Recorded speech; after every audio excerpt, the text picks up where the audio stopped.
Sindh university जा मुलाज़िम मुतालबनि जी मन्नत लाइ रोडनि ऐं रस्तनि जो सींगार बणियल आहिनि। सालियानी लीव इनकेशमेंट ऐं ॿियनि मसइलनि जे हल लाइ मुलाज़िम तनज़ीम सेवा जे सर ते मुलाज़िम 33 ॾींहं बि सरापा एहतजाज बणियल रहिया। मुलाज़िमनि पारां 1 किलोमीटर ताईं रैली कढी एहतजाजी मुज़ाहिरो कयो वियो। असांखे 33 ॾींहं आहे एहतजाज करण खे ऐं असांजो जेको वाइस चांसलर आहे तमामु गैर संजीदा आहे। करोड़ें रुपया हिन वक़्तु पिया आहिनि, पर ही ॿियनि स्टेक होल्डरनि खे ॾियणु चाहे थो।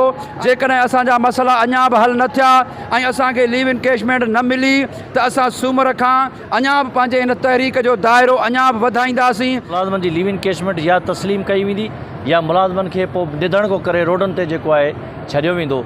ऐं मुलाज़िमनि जो ही जाइज़ मसइलो आहे। जेकॾहिं मुलाज़िमनि जो ही मसइलो सही तरीक़े सां हल न कयो वियो त पोइ सिधी ॻाल्हि आहे त मुलाज़िमनि ते नज़र न आहे, पोइ मुलाज़िमनि सां उहा ॿियाई थींदी रहंदी ऐं पोइ मुलाज़िम पंहिंजे हिन हक़ जे लाइ रोडनि रस्तनि ते बि ईंदा। पोइ हाणे मुलाज़िम आज़ादु आहिनि, पोइ मुलाज़िमनि खे एतिरा हक़ आहिनि जो पंहिंजे जाइज़ हक़ जे लाइ विढ़ंदा। मुलाज़िम लीव इनकेशमेंट खां सवाइ न उथंदा। वाइस चांसलर खे को बि माना अहसासु नथो थिए। असां CM सिंध खे, गवर्नर सिंध खे अपील था कयूं त असांजो नोटिस वठे। अॻवाननि सिंध यूनिवर्सिटी जे वाइस चांसलर खां मुतालबो कयो आहे त लीव इनकेशमेंट जारी करे मुलाज़िमनि में पखिड़ियल बेचैनी ख़तमु कई वञे। कैमरामैन फिरोज़ बलोच सां गॾु मीर मुर्तज़ा नोहाणी, सिंध TV न्यूज़, जामशोरो।